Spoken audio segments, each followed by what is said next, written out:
வணக்கம். முல்லை தமிழ் கூட்டத்தின் சார்பாக நேயர்கள் அனைவருக்கும் நெஞ்சார்ந்த வணக்கத்தை தெரிவித்துக் கொள்கிறேன். கடந்த 2 வாரமாக நம்முடைய அரசியல் களத்தில் மிகவும் அந்த ஒரு செய்தி தான் திரும்ப திரும்ப எந்த ஊடகம் என்றாலும் எந்த நம்முடைய செய்தித்தாள்கள் என்றாலும் அந்த அந்த அந்த செய்தியை மையப்படுத்திய அல்லது அது தொடர்பான செய்திகள் தான் வந்து கொண்டிருந்தன.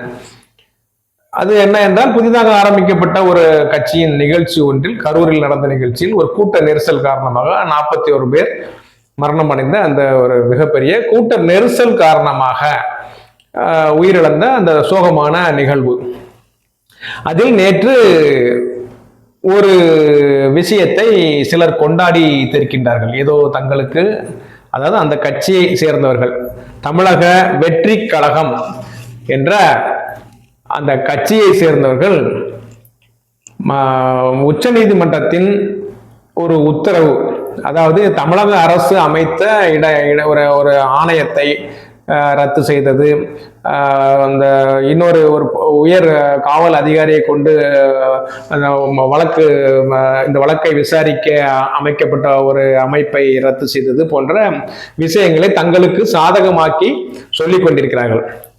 மொத்தத்தில் நாம் சொல்வதென்றால், நாம் நீண்ட நெடுங்காலமாகவே இந்த பிரச்சனையை பற்றி பெரிய அளவில் விவாதிக்கவில்லை. ஏனென்றால், ஒரு சோகமான நிகழ்வு, யார் மீது தவறு என்பதை விட அந்த சந்தர்ப்பத்தில் அந்த உயிரிழந்த குடும்பங்களுக்கு தகுந்த நிவாரணங்கள் வழங்கப்பட வேண்டும் ஒன்று. 2வது, மீண்டும் இது போன்று நடக்காமல் இருப்பதற்கு காவல்துறையோ அல்லது அரசாங்கமோ அல்லது கட்சிகளோ அல்லது அனைவரும் இணைந்து ஒரு முடிவுக்கு வர வேண்டும். எங்கே பொதுக்கூட்டங்கள் நடத்துவது, எங்கே பரப்புரைகள் செய்வது, அது மட்டுமல்லாது உரிய நேரத்தில் வருவது. இந்த நிகழ்வு, இந்த சோக நிகழ்வுக்கு காரணமே அந்த கட்சியின் தலைவர் உரிய நேரத்தில் அந்த உரிய இடத்திற்கு வராமல் இருந்த ஒரு விஷயம்தான் முதன்மையாக பேசப்படுகிறது. அடுத்தடுத்து அந்த கட்சி தொண்டர்களிடையே ஒரு அடிப்படை கட்டமைப்பு இல்லாத ஒரு விஷயம் பேசப்பட்டது.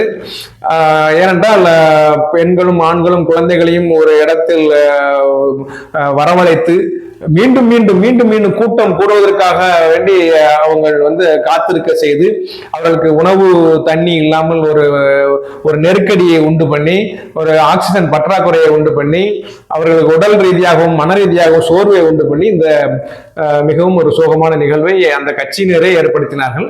இதற்கு அந்த கட்சியின் தலைவர் காரணமா, பொருளாளர் காரணமா, இல்ல பிற முக்கிய நிர்வாகிகள் காரணமா என்றெல்லாம் நாம் ஆராய்ச்சி செய்வதை விட, நாம் அடுத்ததாக என்ன செய்ய வேண்டும் என்ற அளவில் தான் நாம் யோசித்துக் கொண்டிருந்தோம். அது போன்றுதான் செய்திகளை கொடுத்து கொண்டிருந்தோம். இப்பொழுது இந்த சமயத்தில் முக்கியமாக தமிழக அரசாங்கம் மிகவும் ஒரு வேகமான நடவடிக்கைகளை எடுத்தது.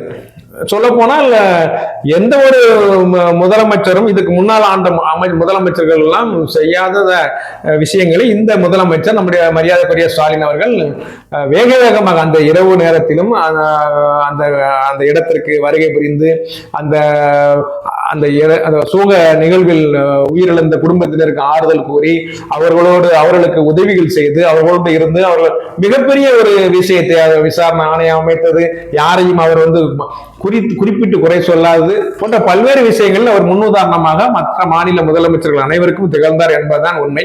இந்த நேரத்தில் ஒரு அறிக்கை, ஒரு உச்ச நீதிமன்றத்தின் ஒரு தீர்ப்பு வந்திருக்கிறது. தீர்ப்பு என்பதை விட ஒரு குறிப்பு கொடுத்திருக்கிறார்கள். சிபிஐ விசாரணை, அதாவது மத்திய புலனாய்வு துறையின் விசாரணை இந்த நேரத்தில் வேண்டும், இந்த கரூர் சம்பவத்திற்கு வேண்டும் என்று அவர்கள் கொடுத்திருக்கிறார்கள். ஏனென்றால், இது சங்கிகளுக்கு மிகப்பெரிய வெற்றியாக இப்பொழுது பார்க்கப்படுகிறது. ஏன்னா, சங்கிகள் நினைத்தது போல் தீர்ப்பு வந்திருக்கிறது.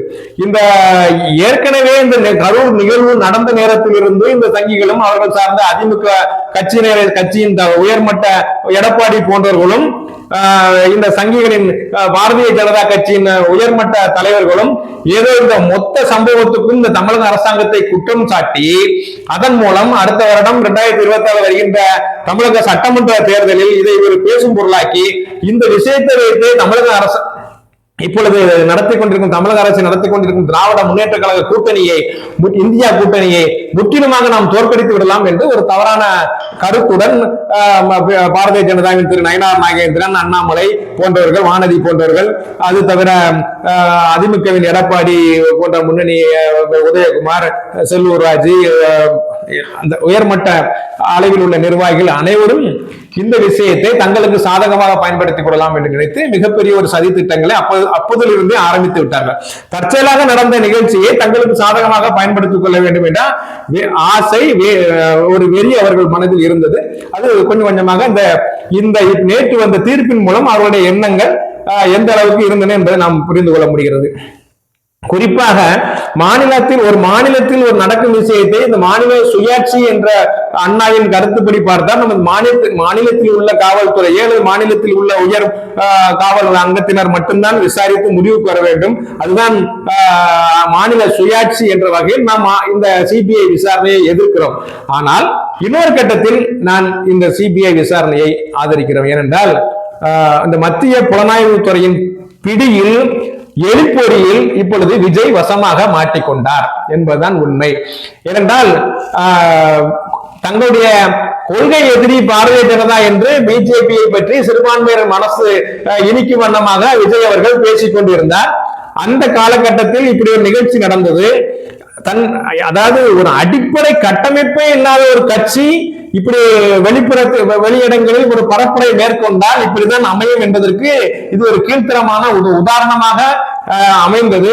இந்த உதாரணத்துக்கு சொந்தக்காரர் விஜய் அவர்கள் எந்தவித வெட்கமும் இல்லாமல், மானமும் இல்லாமல் இன்று வரையிலும் அந்த கரூர் பக்கமே செல்லாமல் ஏதோ தான் உலகத்திலிருந்து நேரடியாக குதித்து வந்த அவதார புருஷன், நான் நேரடியாக 2026 கிட்டத்தட்ட அவர் சொல்வார் போதும், 2026 என்னை முதலமைச்சராக ஆன பிறகுதான், என்னை ஆக்கிய பிறகுதான் நான் கரூருக்கு செல்வேன் என்று வைராக்கியத்தோடு இருக்கிறேன் என்றெல்லாம் கூட அவர் சொல்வார். அந்த அளவுக்கு அவர் மனதில் அதிகார மமதை, ஆட்சி வெறி மமதை, ஆட்சி போதை, இது அவர் மனதில் குடிகொண்டிருக்கிற காரணத்தினால் அவர் இன்னமும் போகாமல் இழுத்தடித்துக் கொண்டிருக்கிறார். ஒருவேளை இந்த சிபிஐ விசாரணை எங்களுக்கு சாதகமாக அமையும், நான் மீண்டும் கரூர் செல்கிறேன் என்று செல்லலாம். அதற்கான வாய்ப்புகள் இருக்கிறது. ஏனென்றால் அதற்கான அறிகுறிகள் தென்படுகிறது.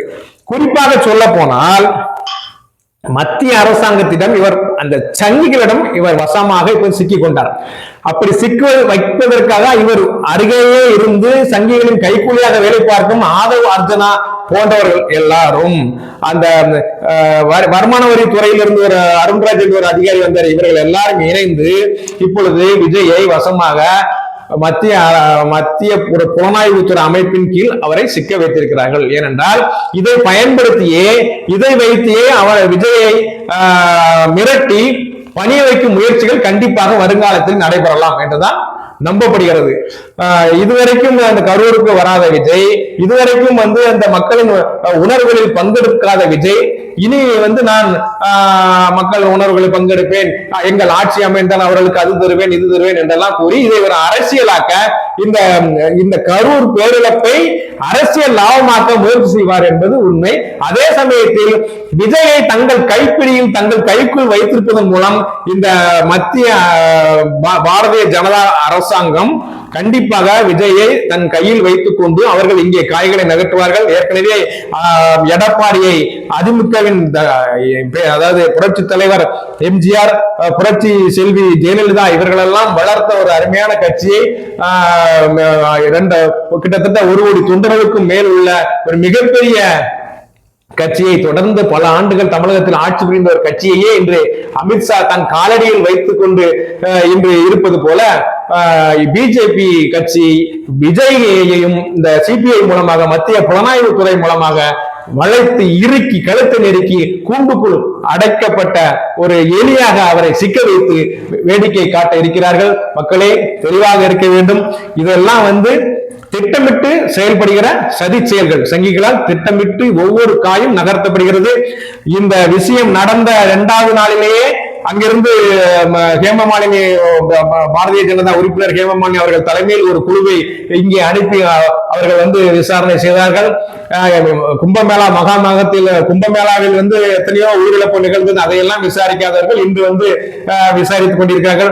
மணிப்பூரில் நடந்த கலவரத்தை விசாரிக்க போகாதவர்கள், மணிப்பூரில் எட்டி பார்க்காதவர்கள் எல்லாம் இங்கே நடந்த இந்த விஷயத்தை அரசியலாக பயன்படுத்துகிறார்கள். வருகிற 2026 ஏப்ரல் வருகின்ற இந்த தேர்தலை மையப்படுத்தி இவர்களை காய நகர்த்திக் கொண்டிருக்கிறார்கள். அது மட்டுமல்ல, அண்ணாமலை அவர்கள் இந்த அரசாங்கத்தின் மீது பழி சொல்கிறார்கள். மாண்புமிகு நயினார் நாகேந்திரன் அவர்களும் இந்த ஆம்புலன்ஸ் எதற்கு வந்தது, இந்த போலீஸ் காவலர்கள் தடியடி எதற்கு நடத்தினார்கள் என்றெல்லாம் தேவையில்லாத விஷயங்களை, அந்த உண்மைக்கு புறம்பான விஷயங்களை பேசிக் கொண்டிருக்கிறார்கள். உண்மையிலேயே அங்கு என்ன நடந்தது என்பது என்று அனைத்து ஊடகங்களுக்கும் தெரியும். இப்படி தமிழ்நாட்டு மக்கள் அனைவருக்கும் தெளிவாக தெரிந்து விட்டது. விஜய் வர காலதாமதம், அங்கே உள்ள நெருக்கடியான விஷயங்கள், நடந்த விஷயங்கள் எல்லாம் அனைத்தும் வீடியோ பதிவு காணொலியில் இன்று வந்து கொண்டிருக்கிறது. ஒவ்வொருவரும் இந்த காணொலி, ஒவ்வொரு சட்டத்தையிலும் இந்த காணொலிகள் இருக்கிறது. ஏனால் மக்கள் ஏமாந்து விட மாட்டார்கள். நீங்கள் சிபிஐ விசாரணை, மத்திய புலனாய்வுத்துறை விசாரணை என்று சொல்லி எத்தனை கோல்மால் வேலைகளை செய்தாலும் மக்கள் ஏமாந்து விட மாட்டார்கள். இந்த நேரத்தில் இந்த வழக்கு சம்பந்தமாக உச்சநீதிமன்றம் தமிழக அரசாங்கத்தை ஒரு இம்மியளவு கூட கண்டிக்கவில்லை. இந்த சம்பவத்துக்கு காரணம் தமிழக அரசாங்கம் தான் அவர்கள் சொல்ல வரவில்லை. மொத்தத்தில் ஏதோ ஒரு வற்புறுத்தல் காரணமாக சிபிஐ விசாரணை என்ற ஒன்றை அறிவித்திருக்கிறார்கள். நன்றாக புரிந்து கொள்ளுங்கள். இந்த விசாரணை கண்டிப்பாக 100% இந்த தமிழக வெற்றி கழகத்தின் தலைவர் விஜய் அவர்களுக்குத்தான் எதிராக திரும்பும். எந்த காரணத்தை கொண்டும் இந்த விசாரணை தமிழக அரசாங்கத்தையோ அல்லது அந்த அரசாங்கத்தை ஆளும் திராவிட முன்னேற்ற கழகத்தின் எந்த ஒரு உறுப்பினரின் ஒரு துளி முனையளவு கூட பாதிக்காது என்பதை இந்த நேரத்தில் சொல்லிக்கொண்டு, இந்த நேரத்தில் விஜய் மிகவும் ஒரு மோசமான ஒரு வலையில், மோசமான ஒரு முறையில் மத்திய அரசாங்கத்தின் ஒரு சூழ்ச்சி வலையில் சிக்கிக் கொண்டுள்ளார். அவரை இனி மீட்பது கடினம் என்பதை அந்த தமிழக வெற்றி கழகத்தின் பாவப்பட்ட தொண்டர்களுக்கு சொல்லிக் கொள்கிறேன். நன்றி, வணக்கம்.